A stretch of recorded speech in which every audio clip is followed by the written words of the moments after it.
So eto na mga kapengyo, meron na naman tayong latest update about nga dito no kay dating Pangulong Duterte, na kung saan yung mga dabawenyo nga no talagang grabe to mga kapengyo, talagang solidarity walk in Davao City na nga ang ginagawa ng mga kababayan natin at sobrang dami po talaga. Ito po hindi po talaga mababayaran no, gaya ng sinasabi ng iba, lalong-lalo na dito sa kampo ni Bangags. Na kung saan binabayaran daw tayo ng mga DDS na sumusuporta dito kay ating Pangulong Duterte. Malaki pong kalukuhan talaga yon, no? Dito na lang mga kapengyo, titignan nyo ha. Yan na lang tignan nyo gaano karami ang nagmamahal kay Duterte, na kung saan sa palagay nyo ba mababayaran lahat yan ni Duterte gayong may kinakaharap siya na kaso, diba? Putang ina, common sense na lang mga kapengyo, no? Lalong-lalo na doon sa mga kampo ni Santana Ses, ni Bangags pala, no? Puta. Kitang-kita nyo naman mga kapengyo, no, na talagang yan po yung hindi mababayaran kahit kailan, no? Yung ginawang legacy ni Pangulong Duterte talagang nasa puso na natin mga Pilipino yan, lalong-lalo na sa mga OFW around the world na talagang nagmamahal kay Tatay Digong. At alam naman natin lahat no na sobra-sobra po ang pagmamahal natin sa kanya, kaya po natin ginagawa to ngayon at nagkakaisa tayo, which is napakaganda po tignan no, na lahat tayo nagkakaisa at pagpatuloy natin to, malay nyo mga kapengyo sa mga susunod baka mamaya si BP Sara na maupo, diba? Hindi malayo. At tara mga kapengyo, panoorin nga natin etong ang pagkakaisa ng mga kababayan natin na sumusuporta kay dating Pangulong Duterte.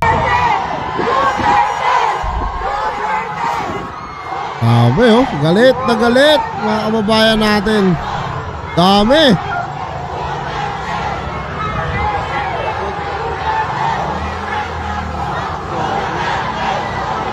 Grabe.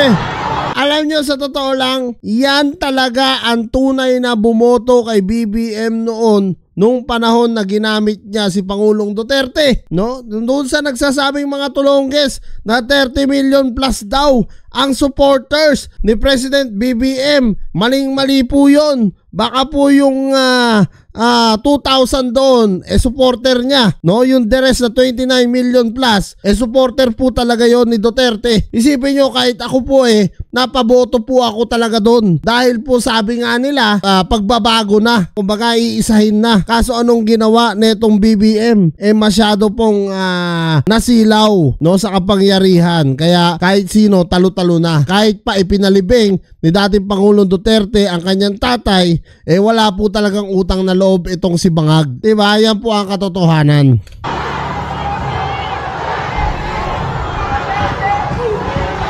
Yan no? Grabe mga kababayan natin. Solid to. Grabe, hanggang dulo. Hanggang dulo. Galit na galit ang mga kababayan natin. Grabe, ang dami. Oh my God. Nakakataba ng puso. Grabe. Grabe ang DDS supporter. Ang dami mga kapengyo. So isipin nyo paano po mababayaran ni Pangulong Duterte yan? Isipin nyo na lang, diba? Halatang gumagawa lang ng kwento Halatang kalaban lang sa politika, no? Yung mga naninira sa comment section.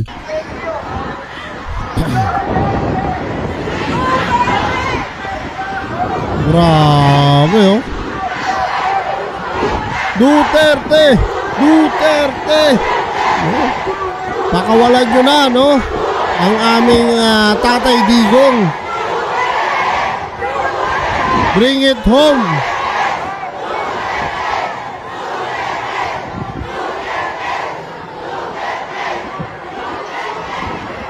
Grabe, solid to. Solid, putik na yan, dami.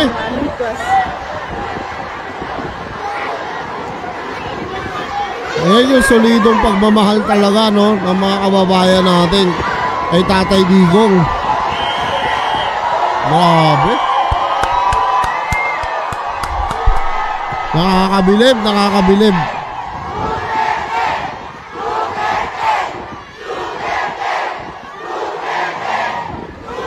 Sobra pong nabilib talaga ako dito sa sa dami po ng sumusuporta kay Tatay Digong. Tuloy-tuloy lang po natin to mga kapenyo. Ito na po yung sinasabi ko. Yung sinasabi ng mga kasamahan nating DDS. Lahat po pagsigawan natin kung gaano natin kamahal si Tatay Digong. At the end of the day, talagang mapapauwi din yan. Antay-antay lang tayo. Gaya nga ng update ni Kitty Duterte kahapon lamang, talagang makakauwi na si Tatay Digong. Antay-antay lang tayo mga kapenyo. Baka malay nyo, inaasikaso lang nila lahat doon pabalik neto ni dating Pangulong Duterte at syempre doon na rin sa ICC. So yan mga kapenyo, ano nga masasabi nyo dito sa mga kababayan natin na sobra-sobra pong pagmamahal dito kay dating Pangulong Duterte? No, isa rin ba kayo sa nagmamahal kay Tatay Digong? Comment nyo na lang down below yan at lahat-lahat po yan mababasa ko. At para naman doon sa kampon ni Santa Rosa ni